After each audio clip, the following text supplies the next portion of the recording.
This episode is dedicated to Odin Panic. Hello everyone, it's Odin, your nerd named after a Norse god. I hope you enjoyed this episode. I also hope you have a wonderful day, evening or night, whenever or wherever you are.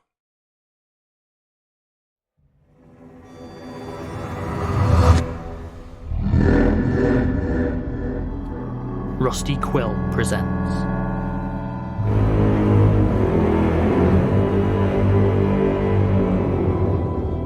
The Magnus Protocol.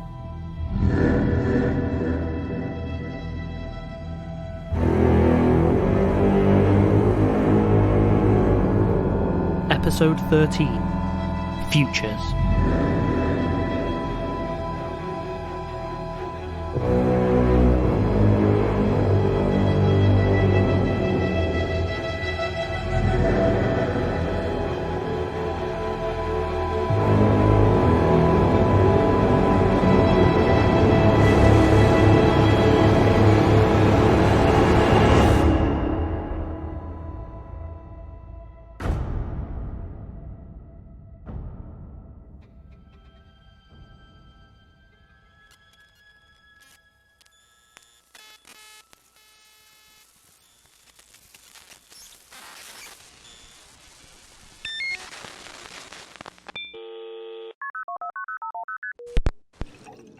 So, what are we thinking? On the one hand, this technically counts as breakfast, so I should probably go with something light. But on the other, I'm in the mood for rich and cheesy. Choices. Yeah, I must admit, it is kind of weird waking up then immediately going out on a dinner date. Yeah, working nights is taking some getting used to. You seem alright. You're not too bad yourself. Are you ready to order? I'll have the baked camembert, and he's... I'll have the same. Thank you. Very good. Alice was right.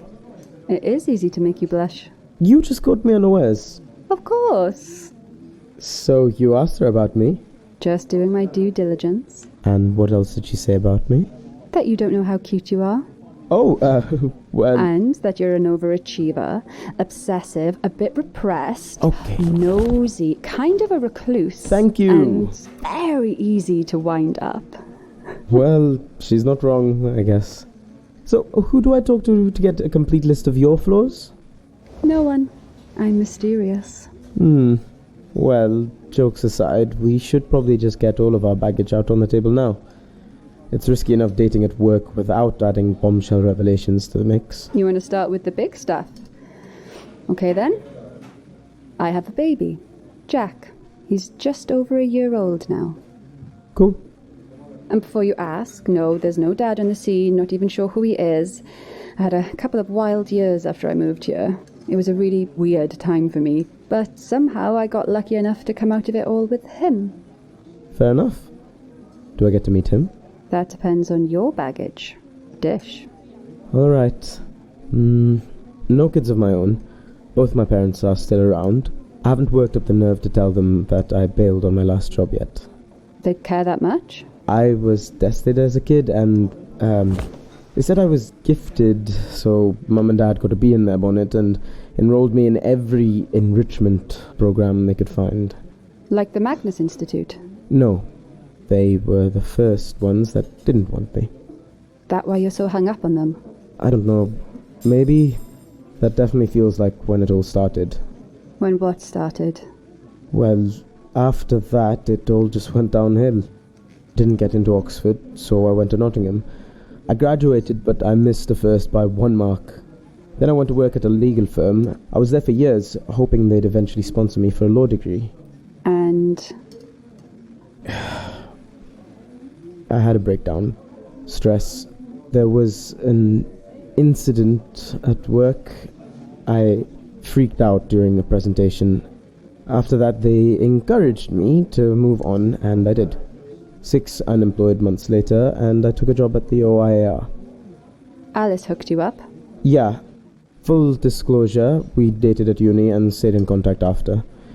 I did my best to help her through her parents' deaths, but after that we pretty much just dropped out of touch. According to her, she dropped me a line about the job after the most pathetic, vague post she had ever seen. And now? Now she's a friend. An insufferable, obnoxious, know-it-all friend, but yeah, just a friend. All right then. That everything, you think? Yeah? I did want to ask you, though. Right. The cases at work, do you think they're real? Do you? I asked you first. I don't know. I hope not. You? I'm pretty sure they're real. More wine? Please.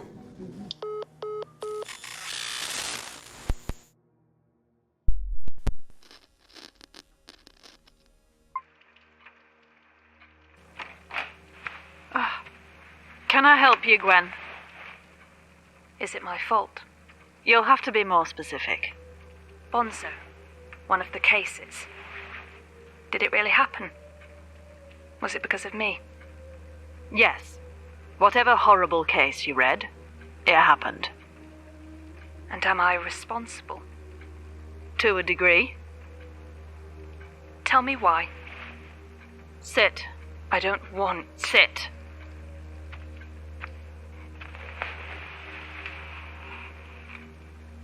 The world is full of opposing forces.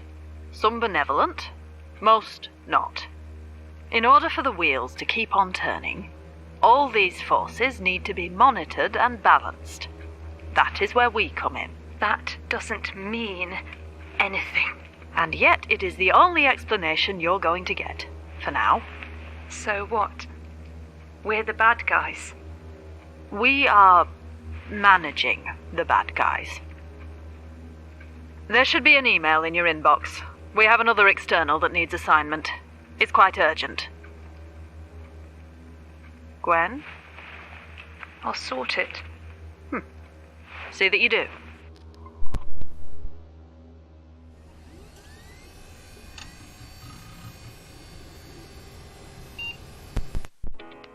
Welcome to the Zoro Trade customer support line. This call may be recorded for training and monitoring purposes. Please select from one of the following options. For sales inquiries, press 1. For technical support, press 2. For complaints, press 3. We're sorry that you are not completely satisfied with the Zoro Trade app. Unfortunately, all our operators are busy at the moment. Please leave a message, including your account number and an explanation of your complaint, and we will contact you as soon as possible. Thank you. Listen, you thieving bastards, I want my money. I don't care about your suspicious activity, bollocks. I have burnt my entire life to the ground for this stupid bloody app, and now you owe me my goddamn money. So, you can either pay up, or I drop a line to the ombudsman and tell them all about your little projection trading. See what they make of it. You can't just take my money, lock me out of your app, then expect me to roll over. I've been a user for years. Hell, I've probably invested more via this poxy little program than everyone else put together, and what do I have to show for it? Huh? You owe me. So either give me my money, or I'll... Is this meant to be like a punishment or something? I'm not a bad person, alright? Wanting to be rich doesn't make you a bad person. Sure, most rich people are dicks, but most of them started that way. Hell, most of them got to be rich because they were dicks. You don't even know me. I mean, sure, I went to public school, but I got there on a scholarship, and I worked my ass off. I hid it from the other lads, of course I did. Otherwise they'd have ripped the piss out of me. One time I even faked a broken leg just to get out of admitting I couldn't afford a skiing trip. Classic. Of course, Mum and Dad weren't happy, but they'd been dirt poor their whole life, so what did they know?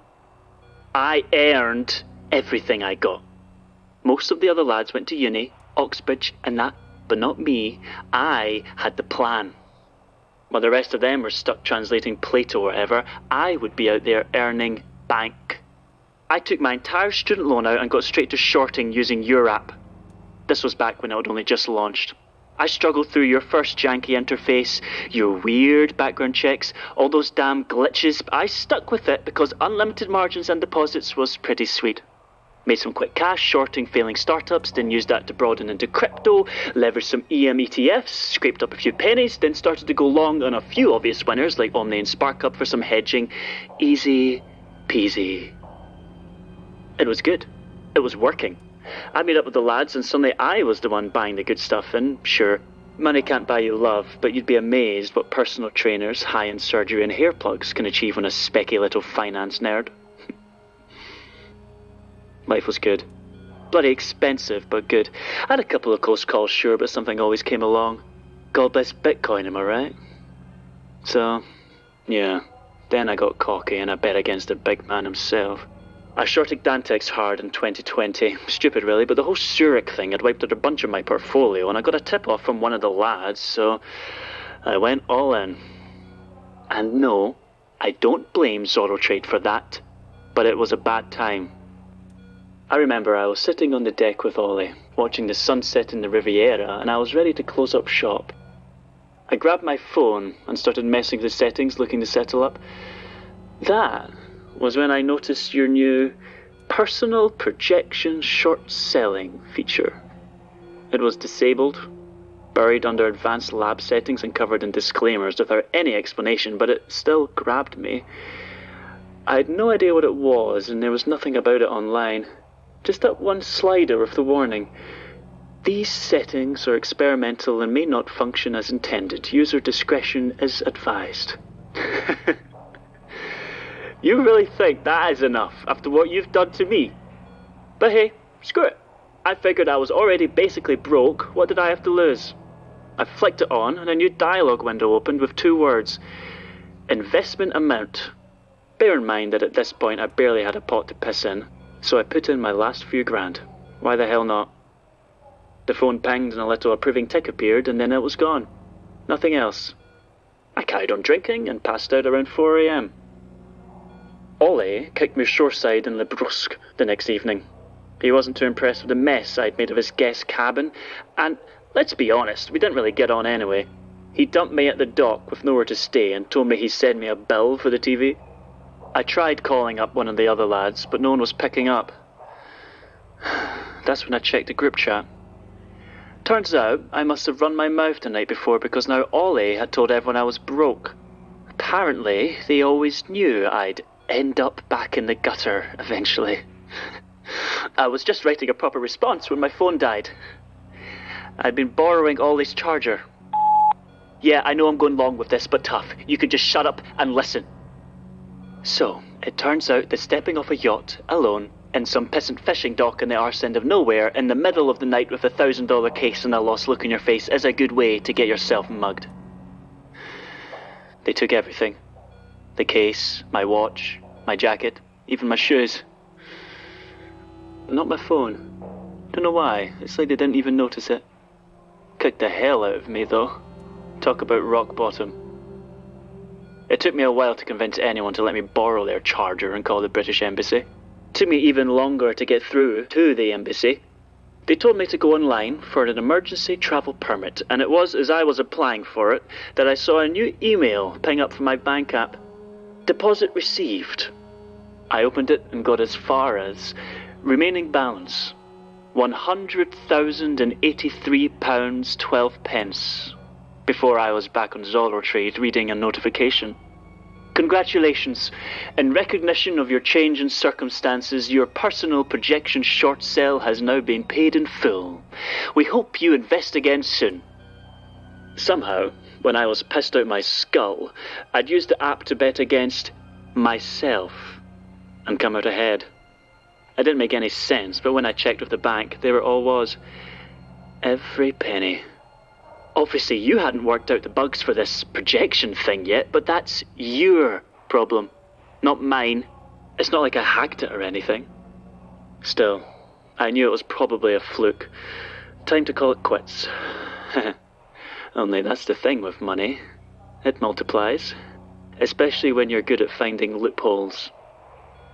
Maybe I should have focused on how it worked, but the wheels were already turning. If by some bizarre twist this really was shorting against what? My own life, I could make bank. I just needed to nudge things in a bad direction and the payout would grow. And no, it wasn't fraud. I checked and there's no regulations about it or anything, so like I said, your app, your problem. I started with a couple of small tests, nothing huge.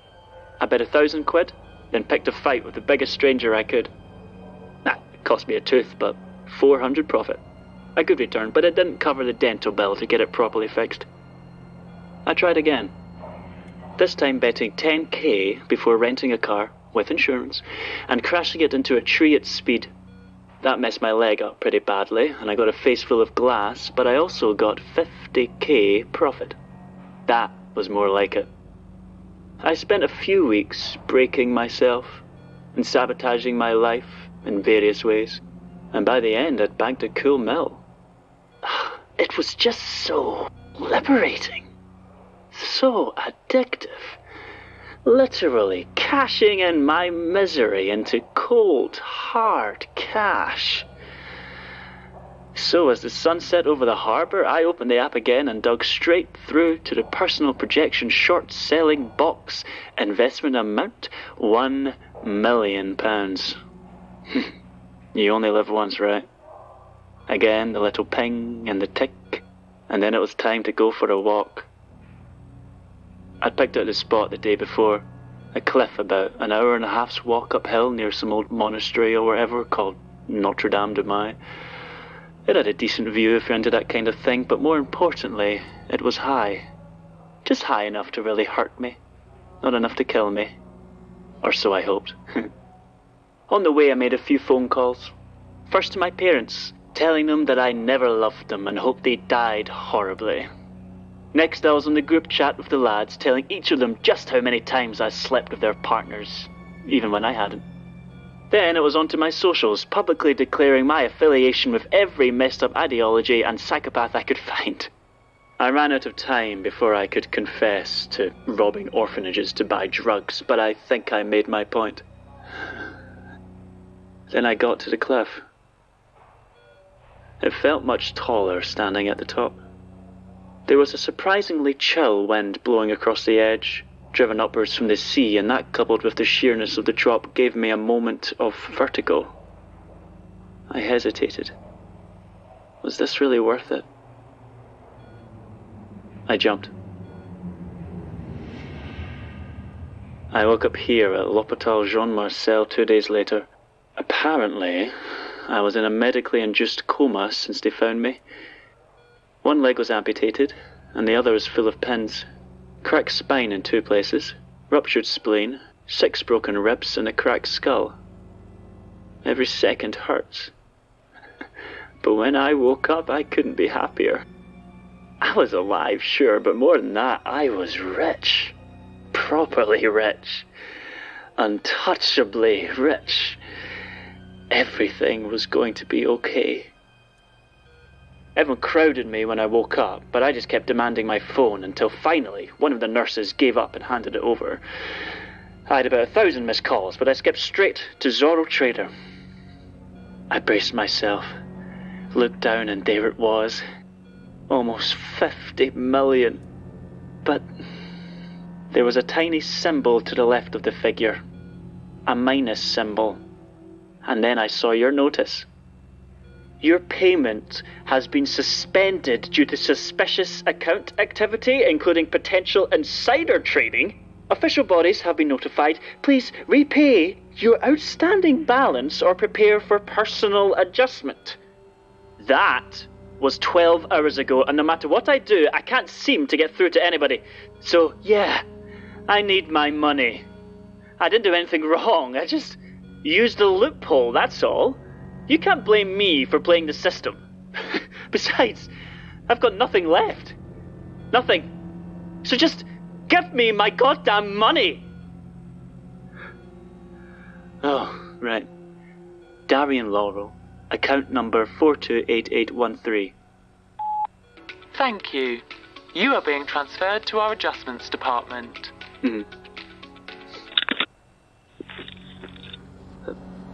Hello? Oh, God. What? Nurse! Nurse!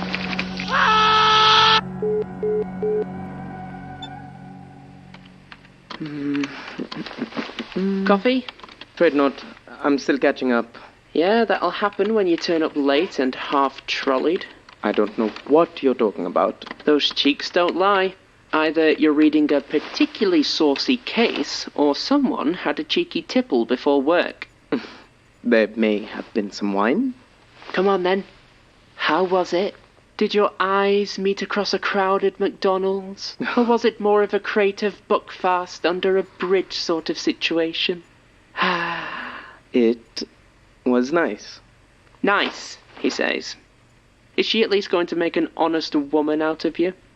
Alice, look, I'm not really comfortable talking to you about this. Since when? It's just... I get that you might not love the idea of me seeing Celia, but I just think we should keep things a bit more professional now, you know? Professional. Sorry, bad wording, but you know what I mean. No, you're right. I should probably stop getting tattoos of your face and return all your kidnapped pets. Alice... It's fine, I get it. I'll just find a way to soldier on somehow, despite this crushing blow. Alice, wait. What? I just don't want things to get weird. Then you're in the wrong line of work. Yeah. I'm sorry. Yeah. Look, I'm happy you're happy. Thanks. But if you ever ask me to be professional again, I'm going to have to take a shit on your desk. That seems completely fair and reasonable. Hey... What? We spent most of the time discussing if they're real. The cases. Sounds romantic. Mm-hmm. So what do you think? Are they? Does it matter? Yeah, kind of. If we're working for the Men in Black or covering up ghosts or whatever, then shouldn't we go to the press or... Okay. A, you're drunk. B, you can't prove anything. And C, you signed the Official Secrets Act in your onboarding. And I know all your school friends say treason's bussin' and fire, but it won't look good on your CV. Yeah, but look, Sam, you really want my opinion? Sober up and stop trying to make an impact. Just do the job and take your pay. And what, just ignore what's going on right under my nose? Pretty much. Keep it professional. I'm sorry? It's okay when I say it.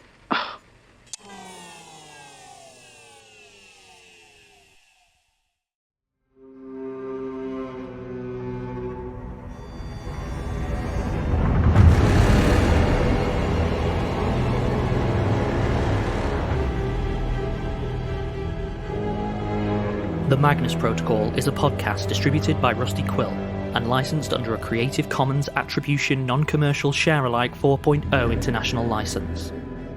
The series is created by Jonathan Sims and Alexander J. Newall and directed by Alexander J. Newall.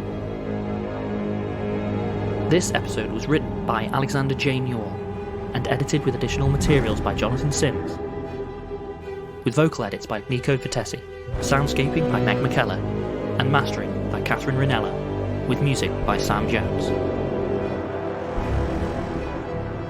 It featured Billy Hindle as Alice Dyer, Shahan Hamza as Samama Khalid, Anusha Battersby as Gwen Bouchard, Lowry Ann Davis as Celia Ripley, Sarah Lambie as Lena Kelly.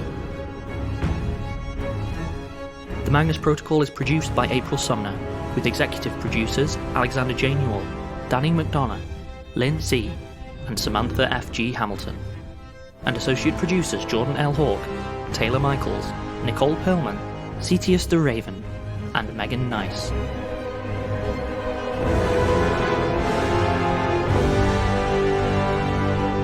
To subscribe, view associated materials, or join our Patreon, visit rustyquill.com. Rate and review us online, tweet us at The Rusty Quill, visit us on Facebook, or email us via mail@rustyquill.com. Thanks for listening.